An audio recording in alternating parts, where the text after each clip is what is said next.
by civilian authorities fully. Thank you, Mr. Speaker. Resuming debate. Reprise du débat. The honourable member for Spadina Harbourfront. Thank you, Mr. Speaker. I rise today to speak about the much-needed modernization of the Canadian military justice system and the transformation of the culture within the Canadian Armed Forces. Bill C-11 is an important step in renewing the Canadian Armed Forces and ensuring that our military institutions reflect the values of justice and dignity that Canadians and CAF members both expect and deserve. Canada's military justice system must not only reflect fairness, accountability, and respect, but also uphold the trust Canadians place in the institutions that serve them. Through Bill C-11, we also have a responsibility to protect them. Bill C-11 represents a change at a time when Canada is making significant investments in the armed forces, but we cannot invest in our military without investing in its people, especially women, victims and survivors of sexual misconduct. Before my election to this House, I spent my career advancing systemic solutions, equity in political systems, and policy reform to strengthen women's representation in public life. I work to ensure that women and other underrepresented groups have a voice in the decisions that affect their lives, particularly in spaces where their voices have traditionally been absent. Bill C-11, the Military Justice System Modernization Act, is in many ways an extension of this work. This legislation is about giving every member of the armed forces the tools, the respect, and the support they need to serve in an environment that values their safety and dignity. Mr. Speaker, the Canadian Armed Forces have a proud and essential role in defending our country and ensuring the safety of all Canadians. Members of our armed forces protect Canada at home and abroad, responding to natural disasters, defending our sovereignty, and contributing to international peace and security efforts. Their service across Canada is a source of national pride. But for too long, incidents of sexual misconduct have deeply impacted individuals, families, and entire units. Independent reviews from former Supreme Court Justices Arbour and Fish made clear recommendations. Bill C-11 responds to them, ensuring that all Canadian armed forces are safe from harassment and from misconduct. This legislation strengthens the system by implementing Justice Morris Fish's call to shift sexual offences to civilian jurisdiction and by building on Louise Arbour's 48 recommendations to address systemic cultural issues. First, this bill removes CAF jurisdiction over criminal code sexual offences committed in Canada. Civilian authorities would have the exclusive responsibility to investigate and prosecute these offences. This is not a technical adjustment. It's a matter of principle. Sexual violence must be addressed with the full transparency, accountability, and independence of our civilian legal system. Bill C-11 enshrines in law that CAF will no longer have jurisdiction over such offences. Civilian police forces and authorities will have exclusive jurisdiction, ensuring greater clarity and fairness on how these cases are handled. These issues are not unique to the military, but they have been compounded by a justice system that at times seems ill-equipped to address the complexities of misconduct, especially in a culture where power dynamics are deeply entrenched. This is why Bill C-11 is not only about reforming policies, it is about continuing the cultural transformation inside the CAF. It recognizes that military justice must evolve alongside the needs and values of a changing society. We are committed to ensuring that the Canadian Armed Forces becomes a place where every member, regardless of gender, background, or rank, feels safe, respected, and empowered to serve. Mr. Speaker, another priority of this legislation is to rebuild public trust in the Canadian Armed Forces in response to the decades of concerns raised by victims and survivors of the Canadian Armed Forces community. When victims tell us that they have been harmed, we must listen. Our government is taking decisive steps to rebuild and reinforce that trust within the Canadian Armed Forces. The reforms in this bill will strengthen the independence of key roles within the military justice system, including the Provost Marshal and the Director of Military Prosecutions. These roles will be elevated to increase their independence, ensuring that decisions are made based on law and evidence and not on hierarchy or politics. To reinforce transparency, the Provost Marshal General will be required to submit an annual report to the Minister detailing the activities of the military police and the Provost Marshal. This reporting requirement reinforces accountability and ensures that Parliament and Canadians are kept informed of progress and challenges within the system. And perhaps most importantly, this bill enhances support for victims. It establishes the right to request a victim liaison officer, who will be provided to victims throughout the transfer of cases, regardless of jurisdiction. This is a meaningful acknowledgement of the trauma that victims often endure and the need for compassionate, survivor-centered approaches. This bill ensures that no matter where a case is handled, the victim is never left to navigate the system alone.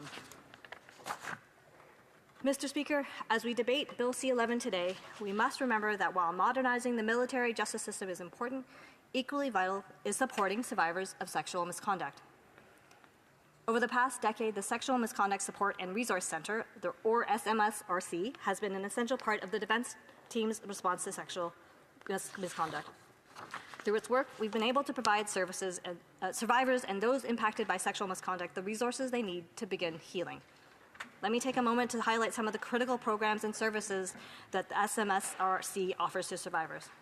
For anyone who has been affected by sexual misconduct, whether as a victim, a witness, or even supporting a victim or survivor, the SMSRC provides 24/7 access to confidential, trauma-informed services. For example, the 24/7 support line is available to any member of the defense team or their family, and offering anonymous bilingual counseling and guidance about available options for support, including referrals to community resources. Additionally, the Response and Support Coordination Program assigns a dedicated coordinator to support survivors at every stage of their journey, from initial disclosure through to legal proceedings, and even helping survivors transition to civilian services if they choose. These supports are just one part of the services for victims and survivors. Bill C-11 goes even further to ensure that the justice system within CAF is truly aligned with Canadian values. One of the most important provisions of the bill is the transfer of jurisdiction over criminal sexual offences to civilian authorities within Canada. This provision aligns with Justice Arbour's recommendation to ensure that such cases are handled by civilian authorities where they can be investigated, prosecuted, and adjudicated independently of the military hierarchy.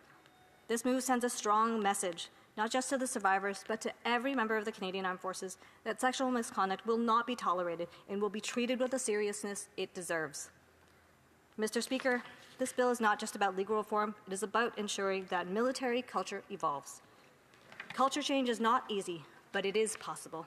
We have seen progress, we have seen survivors speak out, and we have seen a growing recognition that the status quo is no longer acceptable. We must move beyond silence and build a culture of accountability, transparency, and respect, not just within the CAF, but throughout society on all of these issues. I want to acknowledge the extraordinary role that gender violence experts, such as Julia Lalonde, Farah Khan, Pamela Cross, and Emma Phillips, who've courageously pushed for our institutions to change and invited us all to have a role in changing our understandings of the persistent violence in our communities. This work is especially important as we seek to recruit and retain the next generation of CAF members. Young Canadians want to join institutions that reflect their values. They want to serve in workplaces that are safe, inclusive, and respectful. This bill helps us build exactly that kind of workplace, one where all members can thrive. Bill C-11 is the legislative embodiment of this progress. It is the result of years of advocacy, consultation, and reflection. It represents a clear signal that this government is serious about transforming the Canadian Armed Forces and our military institutions. Mr. Speaker, Bill C-11 is not the finish line. It's another step in a longer journey of institutional change. The reforms are not just about fixing a broken system, but about building a better one with a military justice system that reflects inclusion, respect, and accountability.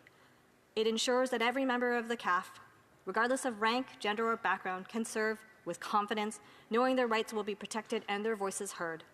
I want to acknowledge the survivors who have spoken out, the advocates who have pushed for reform, the experts who have provided guidance, and the members of CAF who have called for a better system. Their courage and persistence made this legislation possible. I urge all members of this House to support Bill C-11. Let us stand together in support of survivors, in support of reform, and in honor of our CAF members, not only with words, but through action. I'm proud to support this bill, and I urge my colleagues to do the same. Let us build a Canadian Armed Forces where every person can serve knowing they are safe, respected, and valued. Thank you. Questions and comments? Question and commentaire. The honourable member for Brantford, Brant South, Six Nations. Thank you, Mr. Speaker. To my friend, sex assault victims, whether they be military-based or civilian-based, have an absolute lack of trust in our Canadian legal system. There is significant underreporting. There is inconsistent investigative measures taken. When the matter does get to court, you have Crown attorneys who either display an interest or a lack of interest. You have re-victimization within the trial process itself. To my colleague, how does Bill C-11 address those deficiencies? The honourable member for Spadina, Harbourfront. I'd like to thank the member for his very thoughtful question. As somebody who's worked in the gender violence space for many years, there is distrust amongst survivors of our systems, and there is work to be done in all of our legal systems to build back that trust. And I think there are some very strong elements in this bill and legislation based on the strong recommendations coming out of the two reports from both justices that give us a pathway for that. Question et commentaire, l'honorable député de Repentigny. Questions and comments. The Honourable Member for Repentigny. Mr. Speaker, I would like to come back to the central point of this bill. Among the recommendations of the Arbor Report, Recommendation 5, which I spoke about earlier, calls for completely removing the Canadian Armed Forces' ability to carry out investigations of cases of sexual misconduct under the Criminal Code and committed in Canada. This recommendation, as far as I understand it, is the only one that requires legislation to put in place. Does my colleague believe that this bill fully fulfills Recommendation 5 of the Arbor Report? To my colleague across the way, thank you very much for the question. I will, from my understanding, this does allow us to establish and move forward on that particular requirement that had been noted. Questions and comments. The honourable member for Brampton South. Thank you, Mr. Speaker, and thank you, my honourable colleague, to give explanation about C-11. I just want to ask you how the removing military jurisdiction over sexual offences is a necessary step to rebuild trust of victims and survivors who have lost faith in the system. Can you explain that? And of course, question through the chair, the honourable member for Spadina Harbourfront. Thank you, Mr. Speaker. The question around why this is really important, part of what surfaced in the reports was the existence of the chain of command and that being a challenge within the culture of the military. And so this allows a kind of different approach for justice and is one of the recommendations that was put forth very strongly.